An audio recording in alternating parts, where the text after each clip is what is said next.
Hello and welcome to Tips for Noobs for console first-person shooters. My name is Carrie, but you can also call me Wonka. I've created Tips for Noobs to help out my fellow gaming brethren who may not be as skilled on FPS games these days, or maybe you're just newer to games altogether. Now, you may be asking yourself, who is this random guy and how is he going to help me out with my Call of Duty skills?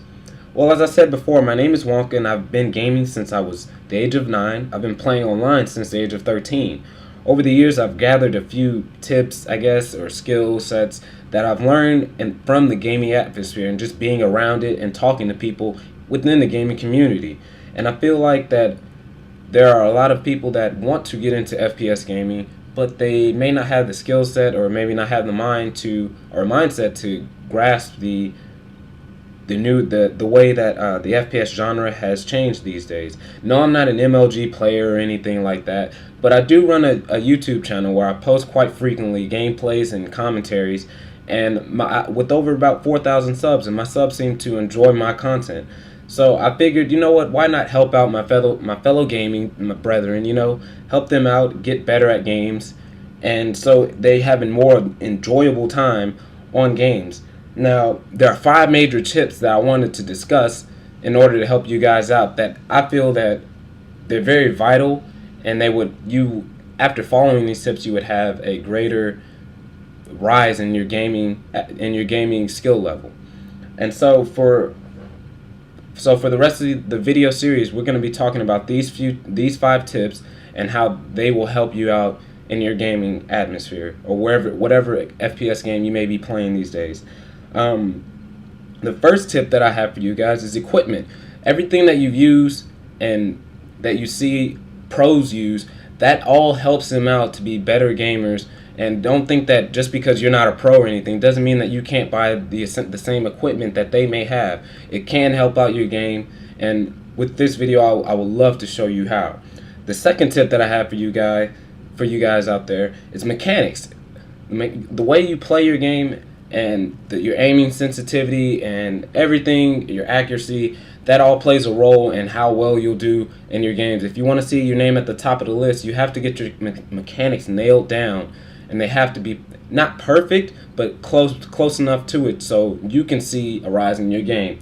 Third is practice. Those pros don't get to that gaming level by just getting on once or twice a week. You have to actually put in the time if you want to see improvement in yourself.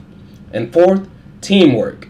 Teamwork is everything. If you want to win, teamwork is vital. If you want, you can't expect to keep going on and on if your teamwork is off. You have to communicate with your teammates. You have to know your call-outs. You have to learn the maps.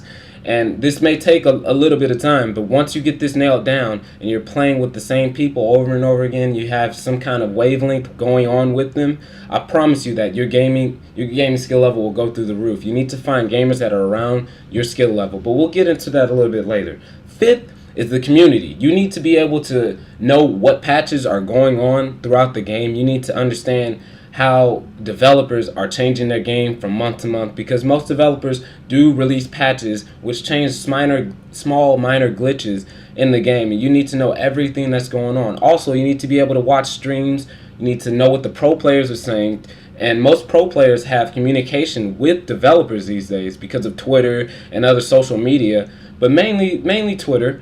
And you need to know that the gamers and developers have a very close relationship these days. So it's not as though it was when video games first came out, where gamers could not communicate with the developers. Your community and everything that lies in it is very important, and it can help your game out even just a little bit. It may not be like mechanics or anything like that, but it still is a vital point into helping you become a better gamer. So with that being said and done, I would like to kick off this video starting off with equipment. So thank you for tuning in and enjoy the next video. Alright, so first I wanted to start off by talking about equipment. Now, your equipment is everything. I noticed as soon as I got a headset and a new controller, other than the standard ones issued by Microsoft, that my game changed a lot. Now, we're first going to start off talking about controllers. Controllers are, you know, not as important. You can still use the regular 360 controllers. I do myself. I don't use anything special or spectacular that I bought from the store. But you can use different controllers. There are different ones available to you, and they may help you out with your game. Now, the first controller that I wanted to talk about is Mad Catz. Mad Catz, they have relatively cheap controllers that you can purchase at GameStop, Walmart, or any other retail store like Target or anything like that. And they usually range from $25 to $50. I haven't seen one that was over $50, but there may be one out there. But when I checked their site, there wasn't anything above that. So they're usually a good start for a controller if you're looking for something to begin with, or if you want something cool on your controller. You know, it's not always about like, will it make me better? Some people just want controllers that actually just look cool. You know, they have cool skins on them. So Mad Catz would be something to check out. Secondly, I wanted to talk about Razer. Razer Onza. That's the specific name of the controller, and it's actually $50 plus tax, and it's usually, from what I've heard about it, it has great reviews. It's very customizable. You can move some of the slots around, and I've heard great reviews about this controller. Only bad thing I've heard about this controller is that the controller is kind of stiff. The sticks and the buttons are a little bit stiff, and you may have to break the controller a little bit in. But other than that, I've heard it's a great controller. It has great response, and you can change the actual button layout in the controller itself. So it's very customizable and very ahead of its time. I think a lot of different controller companies are going to start going in this direction. So that's it for controllers. That's all I want to discuss about that. You can use them or you can't. It's not that big of a deal. I'm still great without them. And also there is another product called Control Freeze that I'll leave a link in the description talking about what those are and how you can get those and what they do for your game. They just help moving on the sticks a little bit faster and a little bit better, but they do take some getting used to, and they are a little bit different. So after we're done talking about controllers, now I want to get into talking about headsets. And with this one, I didn't just list the price and show you the picture of the name. I wanted to actually show you the pros and cons when you actually purchase a headset, because headsets are relatively way more expensive than controllers. Or I mean, you might as well go out and buy an Xbox or a new or a refurbished Xbox or a refurbished PlayStation 3, because headsets can get up there in price. So I wanted to start off with pros and cons. So some of the pros to buying a headset is way better sound quality depending on the headset that you buy. But even if it's the cheaper models, it's still a way better sound that you're getting, and it's just, I think it's worth it. But dependable communication. You don't have to worry about the little 360 mic breaking on you or having to charge you maybe have a wireless headset, and all the sound is funneled into your ears. All the sound goes through your headset. It's not just for communication. It's all the sound together. Next, I want to talk about, it brings up your overall gaming level. It helps out. You can hear footsteps from across the map or wherever. Like if you're playing Call of Duty or something, you can hear footsteps from people that are below you, just anywhere around you in a certain circumference. They help out a great deal. Nobody can really sneak up on you when you're wearing a headset. It's very hard to. Next, I wanted to talk about, there are no loud TVs.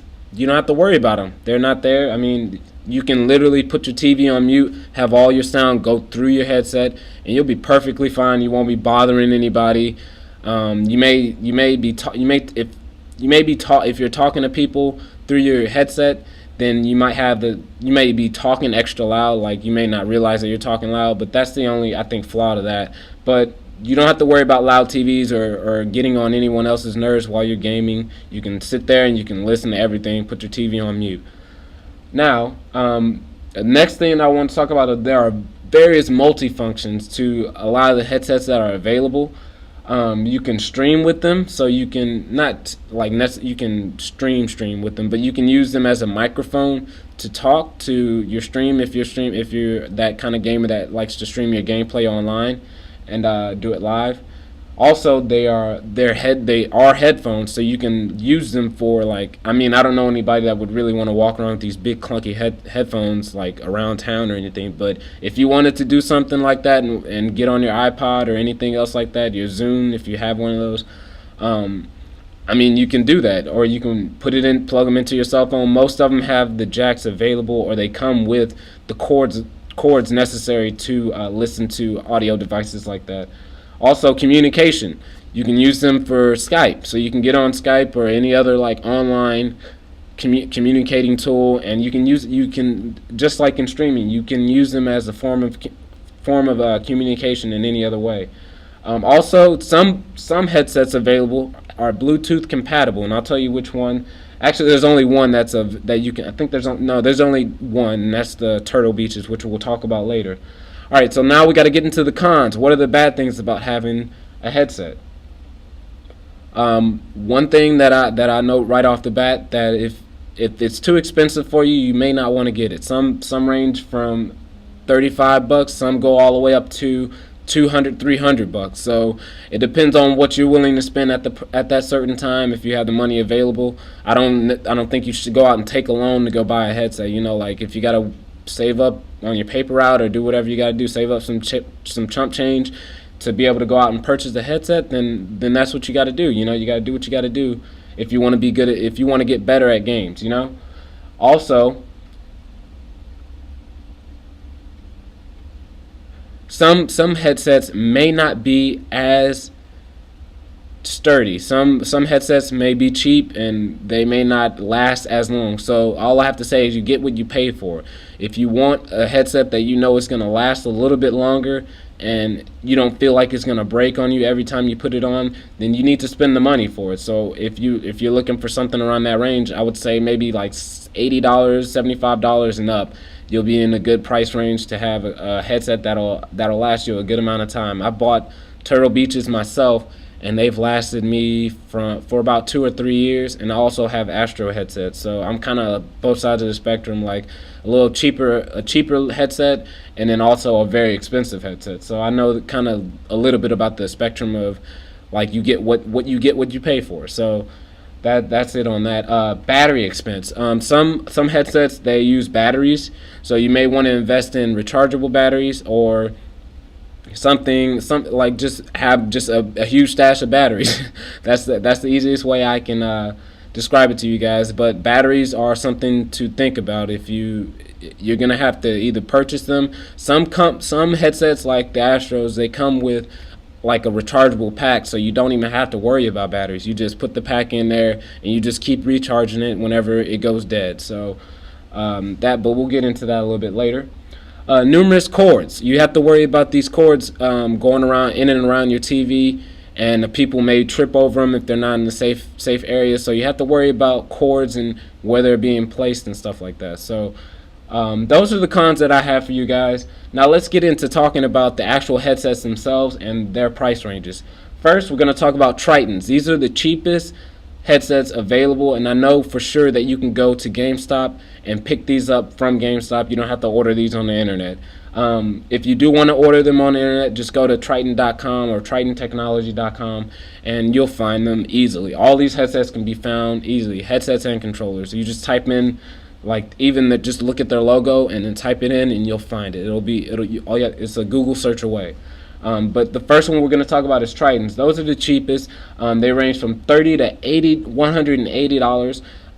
There are MLG, which is Major League Gaming if you don't know. There are MLG like specified headsets in this brand.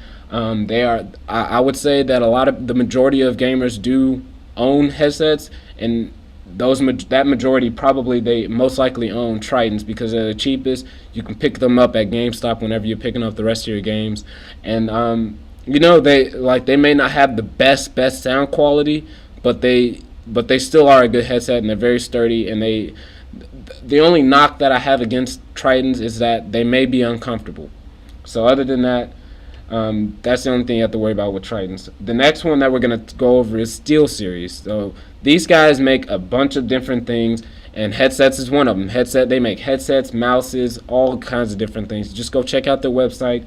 But Their headsets range from $50 to $180, around the same price as the Tritons. But I gave them, like, these are listed, I guess, based off sound quality and their price. And so I thought that the Steel Series, I've heard great reviews about these headsets, and I know I've seen a lot of pro gamers switch their sponsorship over from Astro Gaming over to Steel Series, because I guess that's what their sponsors are going with as of now. So I know a lot. Steel Series is trying to come up and take over. So it's just a up and coming. It's growing in popularity. So if you wanted to check them out, go and check them out the same way you can check out any of these guys, these headsets. Next, we're going to talk about Turtle Beaches. Turtle Beaches are around the range of $25 to $300. Now they're cheaper headsets. I would want to stay away from me personally. I would stay away from them because they are a little bit cheaper, and you would have to worry more about them breaking, and also the battery usage. I think that they would drain batteries super fast, so you end up buying batteries quite frequently. So I would kind of stay away from those. But their higher end headsets are very nice. I have a pair myself. I still use them. And I mean, they work great. Sometimes the only problem that I have with Turtle Beaches is sometimes, like, there's a little bit of static with the wireless headsets, and it's hard to fix. You really don't know what to do. I just kind of wiggle my cords around and hope that the sound goes away, like the static in my ear goes away, because sometimes it feels like it's going to electrocute my brain. But that's another story. But they still are a good brand to follow. They only have one headset that's $300, and I haven't read any or seen any reviews because I don't know anyone that has them. But I'm assuming that if it's for $300, then it better be a good headset, and you get what you'll get your money's worth and stuff like that. So I hope, if you guys want to check the Turtle Beaches out, they're third on my, like, I guess second on my list, but they're third on the screen. They're a very nice headset brand. Fourth and lastly, we're gonna go on to Astro. Astro is by far the most expensive headsets to buy. And when I bought my Astros, I was watching a stream on Twitch TV, which I'm going to talk about later on in my videos. And what Twitch did was, not Twitch, it was the people that were putting on the stream. They actually gave us a little code so you could get a discount. So if you want to wait on a discount, then wait on a discount. If you have the money available, then go out and buy them. They have two different models, the Astro A30s and the Astro A40s. I have the Astro A40s, and they're wireless, and they're just the basic Astro brand. I bought a head kit for it, a little headset kit for it to put it in if I travel and stuff like that. And I love them. They're by far the best out of all these headsets. The sound quality is amazing. Like going from my Astros back down to my Turtle Beaches, the sound is very noticeable. And so I would say they're also the most comfortable to fit around and on your head. And it's just mind-boggling how different and better that the Astros are. They're made very well, and I think that these are by far the best out of the headset brands. So that's it for headsets and controllers. Your equipment is what you are, and not actually. You're not what you are. Your equipment is. It's like that's something else. But you know what? Equipment can change your game immensely if you're willing to put forth a little bit of money. And if you don't want to put forth that much money, then don't even worry about it. I mean, there's still ways to get better without having the best equipment available to you guys. But that's just something I wanted to let you guys know about. And I hope you guys enjoyed. Thank you.